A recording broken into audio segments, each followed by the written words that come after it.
Hello, everyone, and welcome to a special Election Day version of the Real Clear Politics Takeaway. I'm Tom Bevan, co-founder and president of Real Clear Politics. And I'm Carl Cannon, Washington Bureau Chief for RCP. Well, Carl, it's finally here. And actually, I hate election days. I really do, because there's this so much, pent up anxiety and desire to know what's going to happen. It's one of those things, just hurry up, and then you got to wait all day till the polls close. And then we may have to even wait. We certainly have to wait longer than that. And in this case, we may be waiting, days before we get a sense of how this thing works out. So my advice to everyone, stay off of Twitter, right? Don't pay attention to the early wave of exit polls. They're almost always off. And everybody just chill out and enjoy the day, and then tune in tonight. Well, Tom, that you said enjoy the day. I think the weather is basically good all over the country. Unseasonably nice weather. If you're not one of the 100 million Americans who already voted, you're not going to be able to use bad weather as an excuse to not to go. Now, maybe you don't like either one of these candidates, or maybe you're just lazy, but you can't blame the weather. No, and everybody should go vote. I think, Carl, I think Election Day should be a national holiday. It should be moved to maybe a weekend, or it should be considered a national holiday. I don't like the idea that everyone's trying to deal with work. We actually, in the Bevan family, it is a holiday. The kids don't go to school.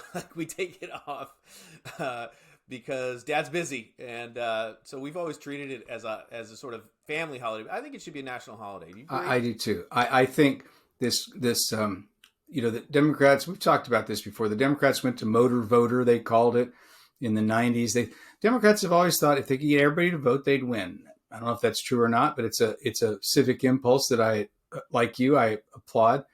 But I think Monday and Tuesday should be national holidays. I think people should Monday and Tuesday rolling holidays. People could start if they have to work. National holidays. People who still have to work could vote Saturday or Sunday. I thought it'd be a 4-day national celebration of America, of our civic. What unites us instead of what divides us. The system we have now adds to the polarization. I think it would be nice. You could have, and you could have bonfires. You could have people, the League of Women Voters could hand out lemonade, and you have your Trump people, your Biden people, and they could, it'd be more like tailgating instead of this violence and this ill will. Businesses are boarding up. We're going to have bonfires, but they're not going to be singing "Kumbaya." I don't think, Carl. Well, that's what I'd like to see. We could call it that, the Kumbaya Election Reform Act of 2021. Would you do a 4-day, 2-day holiday? Would you do that instead of early voting? What do you think about? Yeah, I don't like early voting. Now, sometimes people are going to be traveling, and they have good reasons. They're in the military, or they can't be there. But if you did 4 days, first of all, you'd eliminate most of those people. Absentee ballots voting's okay if you're not going to be home. But I think it ought to be a celebration of American democracy. And I think we, instead of this vote harvesting where you send people into apartment buildings and they grab votes and fill them out themselves, to me that's the opposite of what it ought to be. Well, I'm not sure we're going to get there, Carl, and it's certainly not for this year. What do you think is going to happen tonight, Carl? I'm not necessarily a prediction about the outcome, but give us a sense of. I've always viewed this as sort of the, this isn't going to end today. It's going to carry on. And what does the future post-election day, post-November 3rd, look like to you?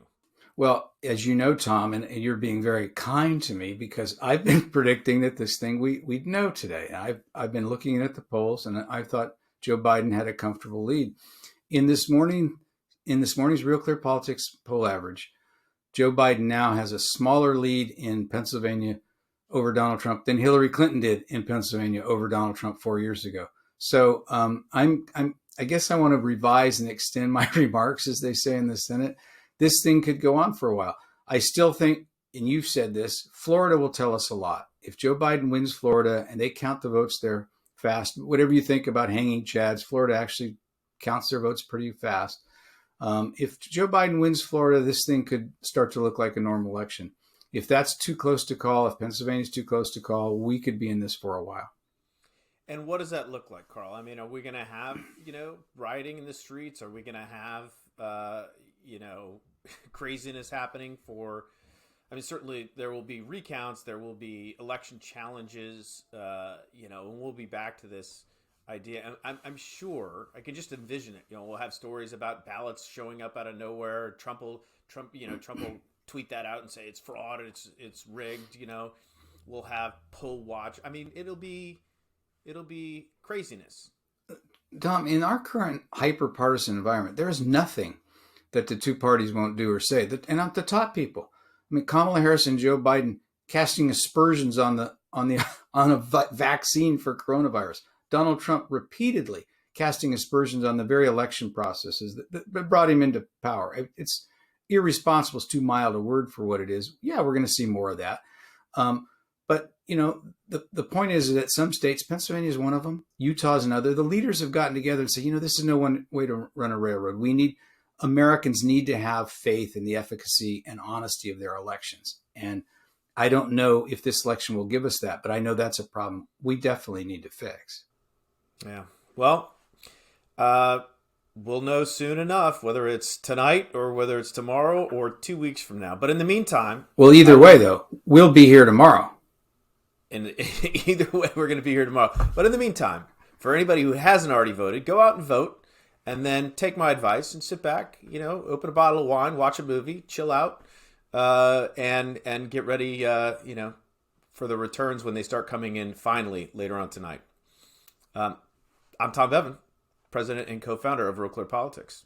And that's the mellow version of Tom Bevan. I'm the always even-keeled Carl Cannon, Washington bureau chief for RCP. And this has been the Real Clear Politics takeaway for Election Day 2020.